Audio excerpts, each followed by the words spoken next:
Maccabees 1 and 11. In those days went there out of Israel wicked men who persuaded many, saying, Let us go and make a covenant with the heathen that are round about us. For since we departed from them, we have had much sorrow. First and foremost, I'd like to give out praises to Yahweh, Ba'ashem Yahushai, Ba'ashem Makakodash, double honors to the elders and the apostles at Great Millstone. Salutation to Akim, pushing this word in sincerity and truth. Right? And so this is your brother Yassad, back at you with another lesson. But right now, I have no, more or less no device right now. But you know, the moment I are able to show up a video on a device, I would, right? Hopefully next weekend, Lord willing, I'm able to organize a device, right? So right, so I brought out the first Maccabees 1 and 11. Wicked men, you know, out of Israel persuading many, because I'm going into a small account in the book of 2nd Maccabees concerning Simon and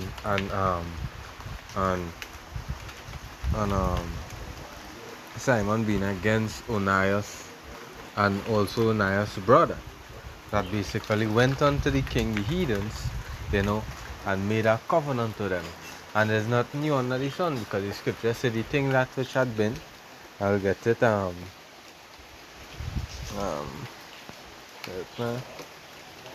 Sirach 1 and 9, Ecclesiastes 1 and 9, where it says, the thing that had been is that which shall be, and that which is done is that which shall be done, and there is no new thing under the sun.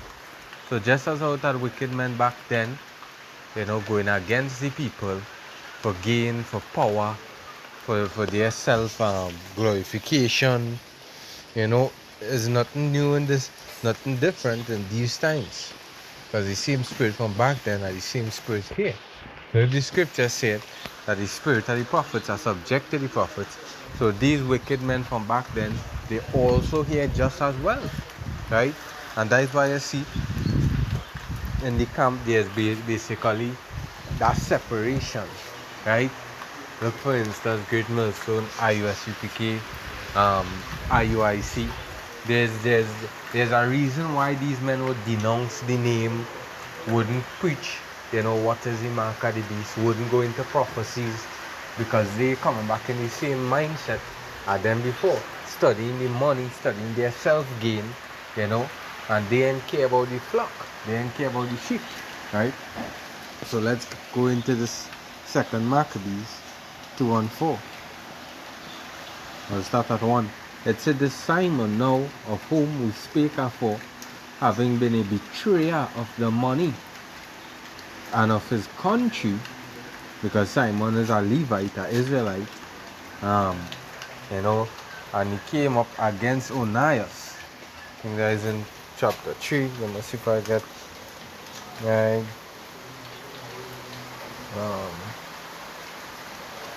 Count here, but no.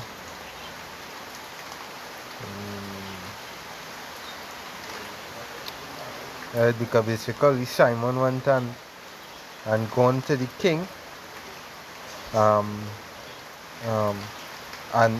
tell the king that Israel have a lot of riches and money, silver and gold, right? And whatnot, because he basically trying to go side with the king, you know, so that the king now would see favor of him in his eyes, you know. So the king sent a man, Heliodorus, right, to go and investigate to see if it's true, right? So let's go a little small meet here. 2nd Maccabees 3 and 31. Then straightway certain of Heliodorus friends prayed on that. Oh, right. Well, this here was when Heliodorus was sent. Basically, an angel came out, and 2 angels came out. Let me see if I get that found. Verse 25. For they appeared unto, let me see, verse 23. Let's start at verses 21.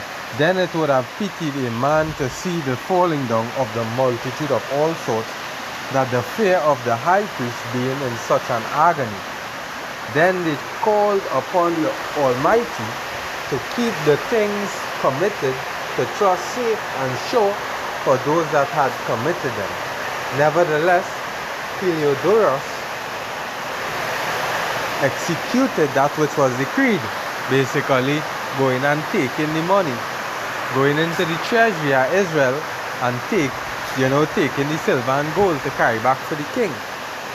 Now, as he was there present himself with God about the treasury, the Lord of spirits, who's the Lord of spirits, Yahweh Ba'ashem Yahushai, and the Prince of all power, caused a great apparition, which is Yahushai, so that all that presumed to come in with was astonished at the power of Yahweh Ba'ashem Yahushai, and fainted and was so afraid. For there appeared unto them an horse with a terrible rider upon him, and adorned with a very fair covering, and he ran fiercely. And who knows, this may not be a literal horse, but again, the horse, it can be metaphorical for the chariots of the Lord, because it is evident that the angels, they move with the chariot, the so-called UFOs. They move, that is the vehicle that they basically, travel and me not getting here and there, right? Precept to back that up.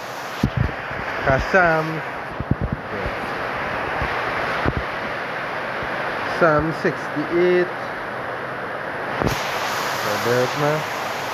I'll get it in the next one. So, Psalm chapter 68 and 17. It says, the chariots of the Yahweh Ba'ashem Yahushai are 20,000, even thousands of angels. The Lord is among them as in Sinai in the holy place. Right? Here's our next one that say, who make it his winged chariot. I think that is Psalms 103. Must if I get it. Or 104. Right, Psalms 104. And 3, who laid the beams of his chambers in the waters, who make it the clouds his chariots, who walk it upon the wings of the wind. Right? Another precept here. Right, heading back. Another precept here to back it up, because basically we know these chariots sometimes they disguise themselves as clouds and whatnot. For instance, in the time of Egypt, right? He made the chariot appear as a dark cloud before the Egyptians and a light by night unto Israel. So back at it, 2 Maccabees 3 and 25 continue. And smote at Heliodorus with his forefeet, and it seemed that he that sat upon the horse had complete harness of gold. Moreover, 2 other young men appeared before him, notable in strength, excellent in beauty, and comely in apparel, who stood by him on either side and scourged him continually, as meaning physically beaten, and gave him sore stripes. And Heliodorus fell suddenly upon the ground, and was compassed with great darkness. But they that were with him took him up and put him into a litter. Thus him that lately came with a great train and with all his guard into the said treasury they carried out, being unable to help himself with his weapons, and manifestly they acknowledged the power of Yahweh Ba'ashem Yahushai. Right, and because this was the attempt that Simon made to go to the king to gain that favor. Right? And then jumping here now, this is our next account. That's why I read 2 Maccabees 4 and 1 post saying, this Simon now of whom we speak of for having been a betrayer of the money, because he was the one who made the king send that army of men to come and take the money from the treasury and of his country, right? And going back to all his country, his nationality, which is the Israelites, you know, the state are basically like Jerusalem, Israel, right? Slandered Onias as if he had terrified Eleutherius and been the worker of these evils. So he went again and tell the king, well, XYZ, Onias set them up, XYZ, and these things. Thus was he told to call him a traitor that had deserved well of the city, and tendered his own nation, and was so zealous of the laws. But when their hatred went so far that by one of Simon's faction murders were committed, Onias being seeing the danger of this contention, and the Apollonius as being the governor of Seleucia and Phoenice did rage and increase Simon's malice. But they jump into the next account here now. Right. Oh, well, I will read on a bit.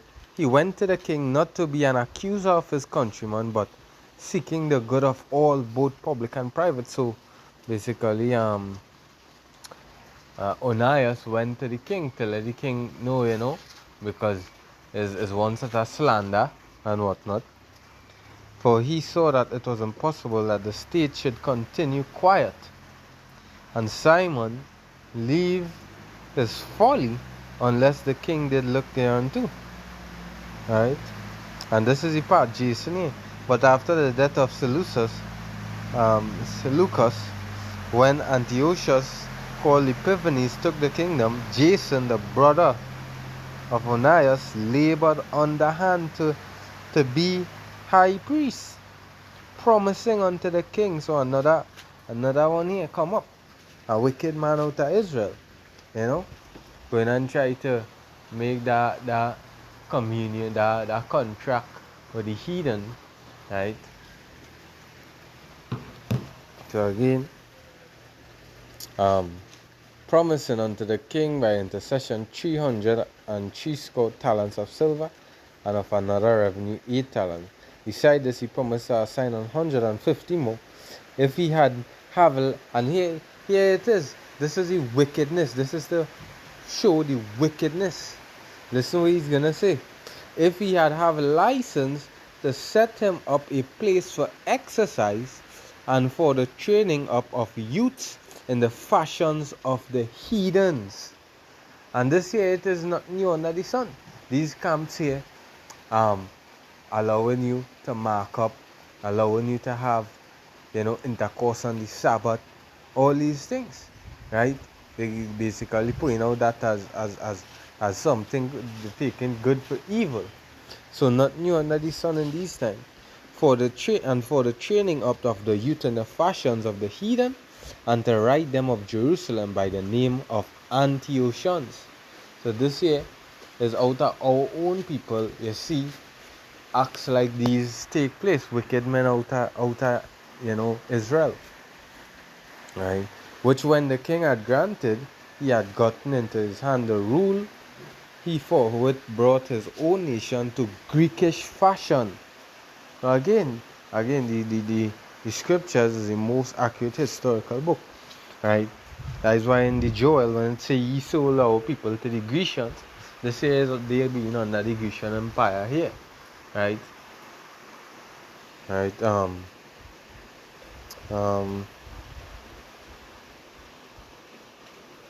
And the royal privileges granted of special favors to the Jews by means of John, the father of Eupolemus, who went ambassador to Rome for amity and aid. He took away and put down the governments which were according to the law. He brought up new customs against the law. For he built gladly a place of exercise under the tower itself, and brought the chief young men under his subjection, and made them wear a hat. So you see, because again, the prophets of the Lord back then is to be in the spirit, and And you know, the praying and the prophesying with the head uncovered.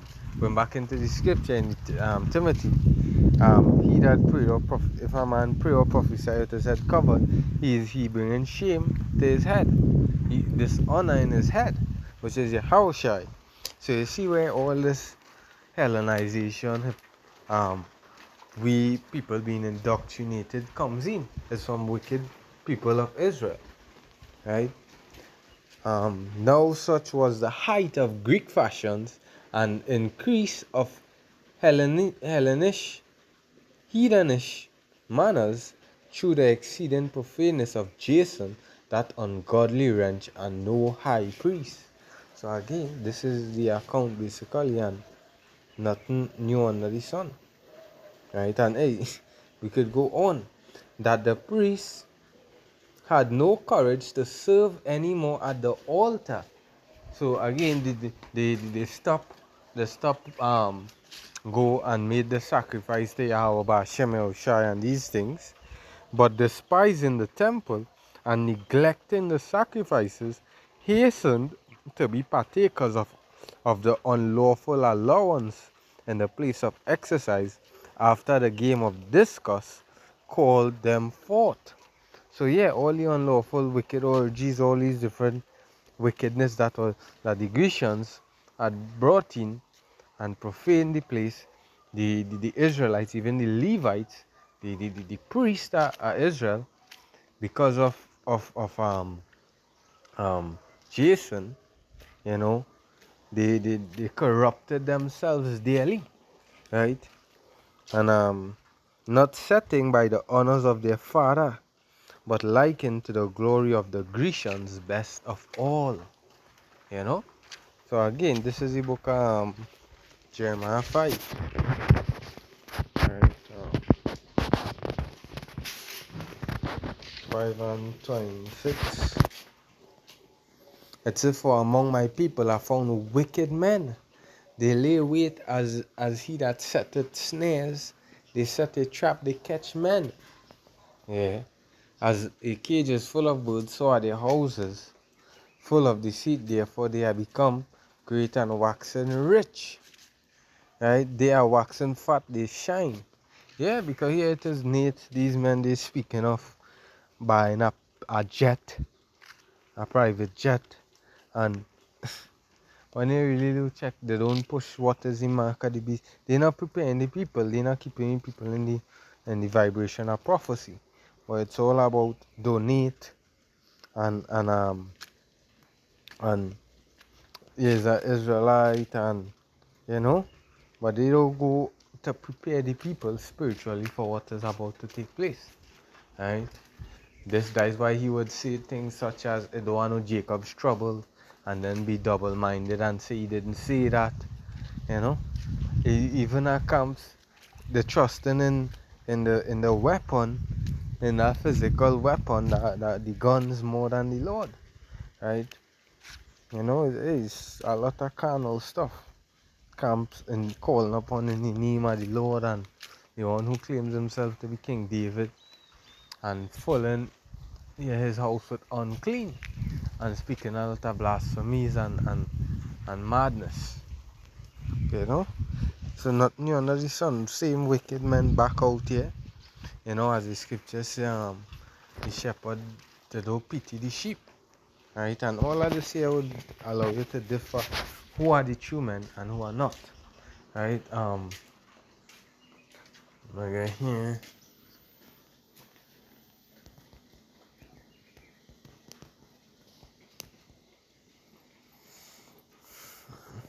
Romans 16 and 17. Now I beseech you, brethren, mark them which cause divisions and offenses contrary to the doctrine. Because this is it. When you look upon a lot of their doctrines and you apply it to the scriptures, you apply it to the Bible, it goes contrary and it brings forth division. That is why there is no universal camps, nothing, right? Because it would be the scripture saying Amos 3, can two walk together unless they agree? because there's always different opinions and different doctrines. But hey, the Lord said what? That that let we all speak one thing. We under the same mind, right? And that is where the wickedness, because even Onias, if we go into the reading, he was basically getting rid of wicked men, you know, who was in Israel and in folly. He was basically getting rid of them, right? Just so that the temple wouldn't be profaned, it wouldn't have wickedness amongst the people, you know. But just imagine his own brother came up and was against him. Right, let me get here.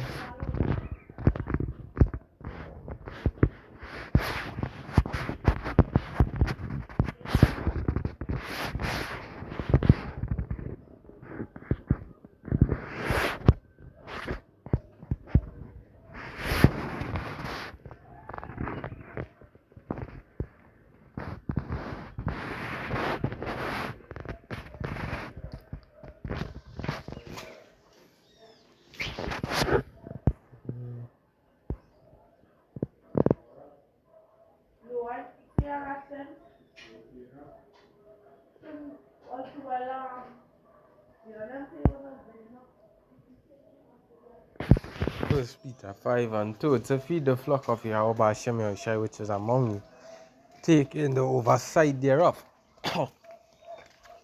Oversight as meaning the leader, the shepherd over the sheep, not by constraint, but willingly, not for filthy lucre, but of a ready mind. And this is what a lot of them, they push for that vibration or lucre, filthy lucre. It's always, you know, donate to my page and donate and donate and donate and donate and, you know. Yeah. There's even recently, I think it was IUIC or USCPK, a sister that left the camp because how it was treating her, and they started basically blacklisting her, right? But the things she was revealing, what it was about and whatnot, it was off, you know. But hey, at the end, the Lord, He's gonna reveal who is his true servants in that time, because the scripture says, "Many shall say, Lord, Lord," and He's gonna say, "Move away from me, you workers of iniquity." And for this next one, there's Micah. Um,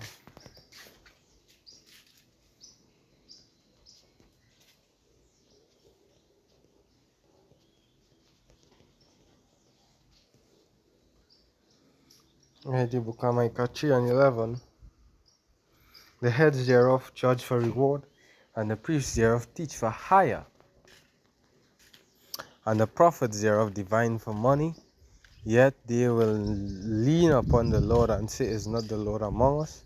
None evil can come upon us."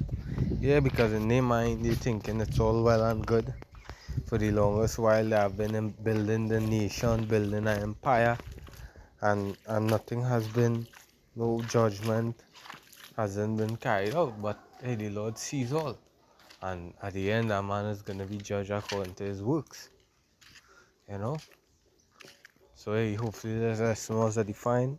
All praises to Yahweh Hashem Yahushai. Double honors unto the elders and the apostles at Great Millstone. Salute until the next one. Shalom.